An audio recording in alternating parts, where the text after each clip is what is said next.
ग्वालियर की वह सुबह सितंबर 2025 की एक साधारण सुबह थी। ग्वालियर, जो कभी महाराजाओं का शहर कहा जाता था, उस दिन इतिहास और वर्तमान के टकराव का गवाह बनने जा रहा था। शहर की सड़कों पर रोज की तरह चहल पहल थी, लेकिन सोशल मीडिया पर एक वीडियो तेजी से वायरल हो रहा था। एक स्थानीय वकील अनिल मिश्रा का, जिसमें उन्होंने डॉक्टर भीमराव अंबेडकर के बारे में कुछ ऐसे शब्द कहे जो बहुतों को अपमानजनक लगे। कुछ ही घंटों में यह वीडियो ग्वालियर से निकलकर पूरे मध्य प्रदेश और फिर देश भर में फैल गया। लोगों के मन में गुस्सा, पीड़ा और सवाल सब कुछ एक साथ उमड़ पड़ा। वीडियो से उठी आग। वीडियो में कही गई बातें भले कुछ सेकंड की थीं, लेकिन उनका असर गहरा था। कई लोगों ने इसे बाबा साहेब के योगदान का अपमान कहा। कई बुद्धिजीवियों ने कहा, यह सिर्फ एक बयान नहीं, बल्कि समाज के संवैधानिक मूल्यों पर चोट है। ग्वालियर के डॉक्टर आम्बेडकर चौक पर लोग स्वतः एकत्र होने लगे। कुछ के हाथों में संविधान था, कुछ के पास नीले झंडे और कुछ सिर्फ एक सवाल, क्या आज भी हमें सम्मान के लिए लड़ना पड़ेगा? पुलिस और प्रशासन की भूमिका। जैसे जैसे भीड़ बढ़ी, प्रशासन हरकत में आया। पुलिस ने शांति बनाए रखने की अपील की। एसपी ने कहा, कानून हाथ में न लें। अगर किसी ने अपमान किया है तो कानून उसके खिलाफ कार्रवाई करेगा। फिर भी शहर के माहौल में तनाव बढ़ता गया। सोशल मीडिया पर दो धड़े बन गए। एक कह रहा था कि आम्बेडकर का अपमान असहनीय है। दूसरा कह रहा था कि वकील के शब्दों को तोड़ा मरोड़ा गया है। लेकिन सच्चाई यह थी कि ग्वालियर अब केवल एक कानूनी मुद्दे का नहीं, बल्कि विचारों की परीक्षा का केंद्र बन गया था। बाबा साहेब की विरासत की गूंज। डॉक्टर भीमराव आम्बेडकर का ग्वालियर से पुराना संबंध रहा है। 1913 में जब वे बड़ौदा से छात्रवृत्ति लेकर अमेरिका जाने वाले थे, उससे पहले उन्होंने ग्वालियर के ही एल्फिंस्टन कॉलेज से पढ़ाई की थी। उन्होंने यहाँ समाज के अपमान का दर्द भी देखा और ज्ञान की ज्योति भी जलाई थी। इसलिए ग्वालियर के लोगों के लिए बाबा साहेब केवल संविधान निर्माता नहीं, बल्कि अपने शहर का गौरव थे। एक बुजुर्ग शिक्षक ने स्थानीय सभा में कहा, ग्वालियर की मिट्टी में बाबा साहेब के कदमों के निशान हैं। उनका अपमान यहाँ का हर नागरिक महसूस करेगा। विरोध और विवेक। अगले दिन सैकड़ों लोग डॉक्टर आम्बेडकर प्रतिमा स्थल पर एकत्र हुए। उनके हाथों में प्लेकार्ड थे, हम शांतिपूर्ण हैं, पर चुप नहीं। बाबा साहेब का अपमान नहीं सहेंगे। सभा की शुरुआत संविधान की प्रस्तावना से हुई। हम भारत के लोग। वह आवाज गूंज उठी और कुछ देर के लिए पूरे शहर में एकता का भाव छा गया। भीड़ में मौजूद एक छात्रा ने कहा, हम किसी से नफरत नहीं करते, लेकिन सम्मान की बात करेंगे। डॉक्टर आम्बेडकर ने सिखाया, तर्क से लड़ो, हिंसा से नहीं। यह वही पल था जब आंदोलन ने भीड़ से विचार का रूप ले लिया। कानून और जनभावना।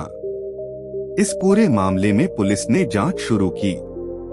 अनिल मिश्रा पर एफआईआर दर्ज हुई, आईपीसी की धारा 153 अप और SC ST prevention of atrocities act के तहत। लेकिन मामला अदालत में था, इसलिए लोगों से कहा गया कि कोई निर्णय जल्दबाजी में न करें।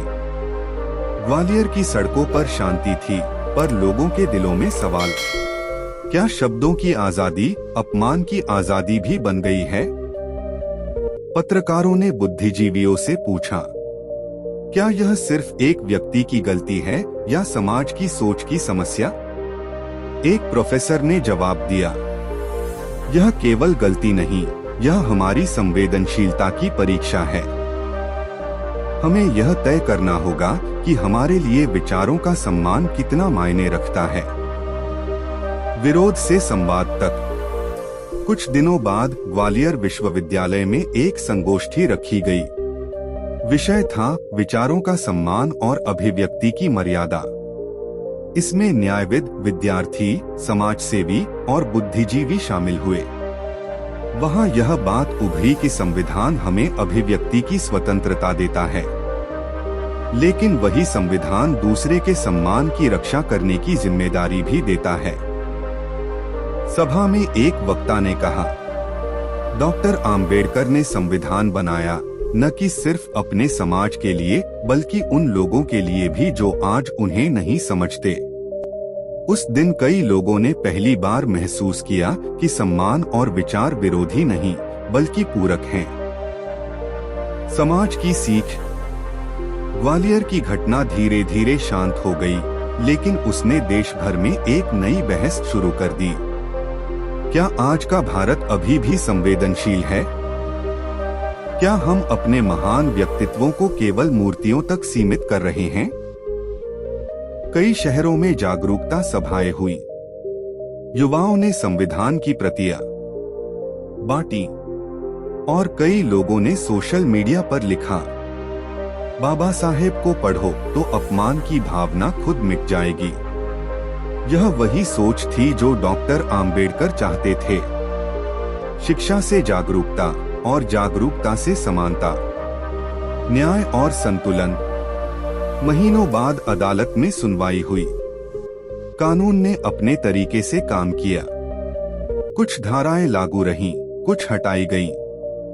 लेकिन समाज ने यह सीख लिया कि कानून का रास्ता ही सही रास्ता है।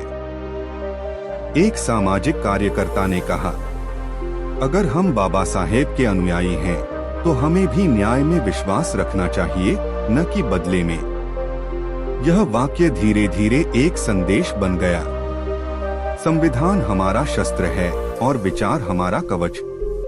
अंत नहीं, शुरुआत। एक साल बाद ग्वालियर में संविधान दिवस के अवसर पर एक विशाल सभा हुई।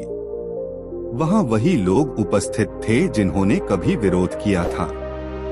मंच पर लिखा था, विचारों का अपमान नहीं, विचारों का सम्मान करो। सभा के अंत में एक छात्र ने कहा, अगर हम डॉक्टर आम्बेडकर के नाम पर समाज को बांटेंगे, तो यह उनके विचारों का अपमान होगा। अगर हम उनके विचारों से समाज को जोड़ेंगे, तो यही सच्चा सम्मान होगा। लोगों ने तालियां बजाईं। ग्वालियर के आसमान में नीले झंडे लहराने लगे और शायद पहली बार सबने महसूस किया कि अपमान की घटनाएं भी अगर सही दिशा में ले जाएं, तो वे समाज में नया विवेक पैदा कर सकती हैं। उपसंहार, एक सच्चाई की गूंज। ग्वालियर की यह घटना हमें सिखाती है कि सम्मान मांगने से नहीं, समझ से मिलता है। डॉक्टर आम्बेडकर ने जो संविधान हमें दिया, वह केवल कानून की किताब नहीं, बल्कि एक सामाजिक अनुबंध है, जो कहता है कि हर व्यक्ति, हर विचार, हर मत का सम्मान होना चाहिए। अनिल मिश्रा ने जो कहा, वह समाज में असहमति का कारण बना, लेकिन उसी असहमति ने यह भी दिखाया कि भारत अब चुप नहीं रहेगा, बल्कि विचार से जवाब देगा। कहानी का अंत यही नहीं। हर बार जब कोई आवाज बाबा साहेब का अपमान करने की कोशिश करेगी, भारत के किसी न किसी कोने से कोई कहेगा, हम हैं संविधान के रखवाले। दोस्तों, ये था आज का सफर। अगर आपको वीडियो पसंद आया तो इसे लाइक, शेयर और सब्सक्राइब जरूर करें। आपका छोटा सा सहयोग हमें और भी प्रेरित करता है, ताकि हम आपके लिए ऐसे ही मोटिवेशनल और देशभक्ति से जुड़े वीडियो लाते रहें। अगले वीडियो में मिलते हैं एक नई सोच और नए संदेश के साथ। जय भारत, जय संविधान।